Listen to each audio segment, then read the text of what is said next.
Hello everyone, আমি বিভাস চন্দ। আমি আজ আমার ইউটিউব চ্যানেল ই পাঠশালায় প্রত্যেক দর্শককে সাদর আমন্ত্রণ জানাচ্ছি এবং তার পাশাপাশি আমি আজ যে বিষয়টির ওপর আলোচনা করছি সেটি হলো বহুল চর্চিত এবং বিগ ব্রেকিং নিউজ বলে পরিচিত, সেটা হলো 2025 এবং 26 শিক্ষাবর্ষে পশ্চিমবঙ্গ উচ্চ মাধ্যমিক শিক্ষা সংসদের পাঠ্যসূচির এক বিরাট পরিবর্তন এবং তার পাশাপাশি সেমিস্টার পদ্ধতি আসতে চলেছে।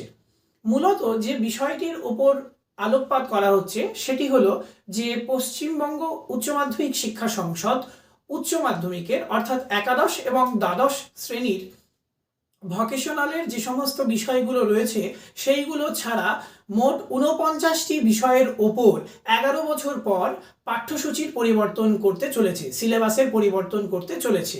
এবং এই সিলেবাস মূলত যে বিষয়গুলোর ওপর তৈরি করা হচ্ছে সেটা যে এনইপি 2020 রয়েছে এবং বর্তমান আধুনিক শিক্ষা ব্যবস্থা, শিক্ষা পরিকল্পনার কথা মাথায় রেখে, শিক্ষা ব্যবস্থার কথা মাথায় রেখে এই ধরনের শিক্ষা পদ্ধতি চালু করতে চলেছে উচ্চ মাধ্যমিক শিক্ষা সংসদ, যা প্রত্যেকটি শিক্ষার্থীর ক্ষেত্রেই আরও বেশি সুবিধে হবে এবং তার পাশাপাশি এর গ্রহণযোগ্যতাও আরও আগের থেকে অনেক বেশি এর গ্রহণযোগ্যতা বাড়বে বলেই আশা করা যায়।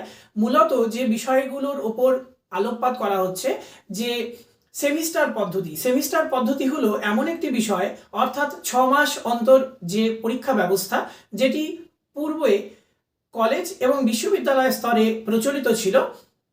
বর্তমানে 2025-26 শিক্ষাবর্ষে উচ্চ মাধ্যমিক শিক্ষা সংসদ এই সেমিস্টার পদ্ধতি বিদ্যালয়ে পাঠ্যক্রমের মধ্যেও আনতে চলেছে এবং এই যে সেমিস্টার পদ্ধতি, এতে ক্লাস 11 অর্থাৎ একাদশ শ্রেণীতে দুটি সেমিস্টারের ব্যবস্থা করা হয়েছে, ফার্স্ট সেমিস্টার এবং সেকেন্ড সেমিস্টার।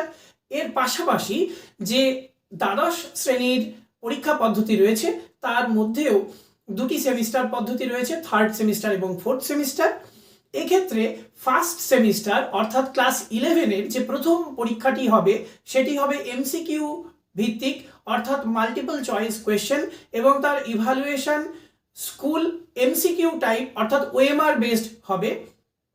এর পাশাপাশি যে থার্ড সেমিস্টারের ক্লাস 12-এর যেটা প্রথম পরীক্ষা থার্ড সেমিস্টার, সেই থার্ড সেমিস্টারের যে কোয়েশ্চেন পেপার সেটিও কিন্তু এমসিকিউ বেসড এবং ওএমআর বেসড ইভালুয়েশন পদ্ধতি, অর্থাৎ প্রশ্ন হবে এমসিকিউ টাইপ, এবিসিডি 4টি অপশান দেওয়া থাকবে এবং এক্ষেত্রেও ওএমআর বেসড, যেমনভাবে বিভিন্ন সরকারি চাকরির প্রতিযোগিতামূলক পরীক্ষার ক্ষেত্রে যেভাবে এই পরীক্ষাগুলি গৃহীত হয়, ঠিক একই রকমভাবে থার্ড সেমিস্টারের ক্ষেত্রে এই ধরনের ইভালুয়েশন পদ্ধতি আনা হবে।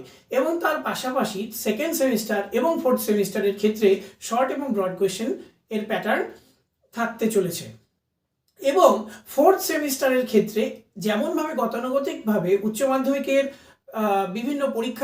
মাধ্যমিকের যে পরীক্ষার খাতাগুলো চেক করতেন বাইরের এক্সামিনাররা, ঠিক একই রকমভাবে ফোর্থ সেমিস্টারের ক্ষেত্রেও আগে যেমন করতেন, বর্তমানে এই 25-26-এর যে শিক্ষাবর্ষে যে পরিবর্তন আসতে চলেছে এক্ষেত্রেও তাই হবে, বাইরের এক্সামিনাররাই সেটা চেক করবেন।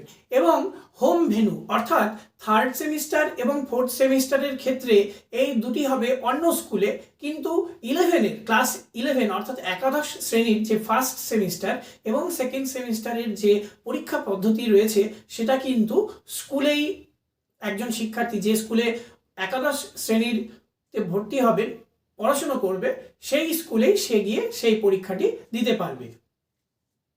আরেকটা মূলত বিষয় যেটা হলো যে প্রত্যেক বছর এটা ক্লাস 11 এবং ক্লাস 12 এই দুটোর ক্ষেত্রেই, অর্থাৎ যদি আমরা প্রত্যেক বিষয়ের ক্ষেত্রে যে 49টি এবং অন্যান্য যে সমস্ত বিষয়গুলো রয়েছে এর মধ্যে প্রত্যেক বিষয়ের জন্য 200 ঘন্টা বরাদ্দ রয়েছে। তার মধ্যে ফার্স্ট সেমিস্টারের জন্য 100 ঘন্টা বরাদ্দ থাকবে এবং সেকেন্ড সেমিস্টারের জন্য 80 ঘন্টা বরাদ্দ থাকবে। এর পাশাপাশি 20 ঘন্টা বরাদ্দ থাকবে রিমিডিয়াল ক্লাস অথবা তার পাশাপাশি হোম অ্যাসাইনমেন্টের জন্য। যদি রিমিডিয়াল ক্লাস ধরি, সেটা কীরকম? রিমিডিয়াল ক্লাস হলো একজন শিক্ষার্থী যে একটি স্কুলের দৈনন্দিন যে রুটিন রয়েছে, যে ক্লাসের শিডিউল রয়েছে, সেই শিডিউলে একজন শিক্ষক বা শিক্ষিকা এসে ক্লাস নেবেন। সেক্ষেত্রে সেই শিক্ষার্থী সে ছাত্র অথবা ছাত্রী সে যদি বুঝতে না পারে তাহলে পরেও তাদের জন্যে একটি আলাদা করে ক্লাসের ব্যবস্থাপনা, এক্ষেত্রে এই ধরনের ক্লাসকেই বলা হয় রিমিডিয়াল ক্লাস। এই রিমিডিয়াল ক্লাসের জন্যেও 20 ঘন্টার বরাদ্দ করার হয়েছে। এছাড়া হোম অ্যাসাইনমেন্ট, বিভিন্ন হোম টাস্কের জন্যেও, অর্থাৎ হোম অ্যাসাইনমেন্ট এবং তার পাশাপাশি যে রিমিডিয়াল ক্লাস, তার জন্যে সর্বমোট 20 ঘন্টা বরাদ্দ রয়েছে। সেকেন্ড সেমিস্টারের জন্য রয়েছে 80 ঘন্টা এবং ফার্স্ট সেমিস্টারের জন্য রয়েছে 100 ঘন্টা, মোট 200 ঘন্টা বরাদ্দ রয়েছে। এর পাশাপাশি যদি ল্যাব বেস সাবজেক্টের কথা আলোচনা করি, অর্থাৎ প্র্যাকটিক্যাল সাবজেক্ট যেগুলো রয়েছে, সেই প্র্যাকটিক্যাল বেস, বিশেষ করে বিজ্ঞান ভিত্তিক যে সমস্ত বিজ্ঞানের যে সমস্ত সায়েন্স স্ট্রিমের যে সমস্ত ফিজিক্স, কেমিস্ট্রি বা বায়োলজির যে সমস্ত সিলেবাসগুলো, যে বিষয়গুলো রয়েছে, এক্ষেত্রে ফার্স্ট সেমিস্টার এর জন্য 35 মার্কস এবং সেকেন্ড সেমিস্টারের জন্য 35 মার্কস বরাদ্দ রয়েছে। ঠিক একই রকমভাবে থার্ড সেমিস্টার এবং ফোর্থ সেমিস্টারের জন্য 35 করে 70 মার্কস টোটাল বরাদ্দ রয়েছে এবং 30 মার্কস রয়েছে প্র্যাকটিক্যাল বেসড যে অ্যাক্টিভিটি তার মধ্যে। এবং আরেকটা গুরুত্বপূর্ণ বিষয় হলো উচ্চ মাধ্যমিকের যে পার্সেন্টেজ, যে নম্বর, সেটা কিন্তু থার্ড সেমিস্টার এবং ফোর্থ সেমিস্টার অর্থাৎ ক্লাস 12-এর যে পরীক্ষা হবে সেই পরীক্ষার ওপরই সেই পার্সেন্টেজটা কিন্তু সর্বমোট, অর্থাৎ উচ্চ মাধ্যমিকের পার্সেন্টেজটা নির্ভর করবে।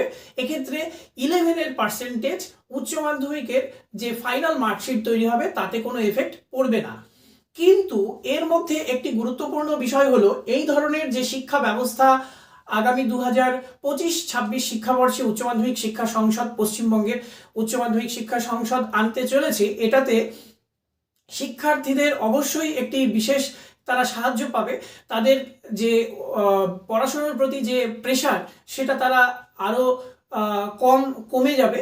কিন্তু বিভিন্ন প্রতিযোগিতামূলক যে সমস্ত পরীক্ষাগুলো রয়েছে, যেমনভাবে আমরা যদি বলি নিট, বা যারা ইঞ্জিনিয়ারিংয়ের ক্ষেত্রে যারা এনআইটি বা আইআইটির মতো প্রতিযোগিতামূলক পরীক্ষা, বা AIPMT অথবা AIEEE এ ধরনের যে সমস্ত এন্ট্রান্স এক্সামগুলো দেবে, তাদের জন্যে কিন্তু এই ধরনের যে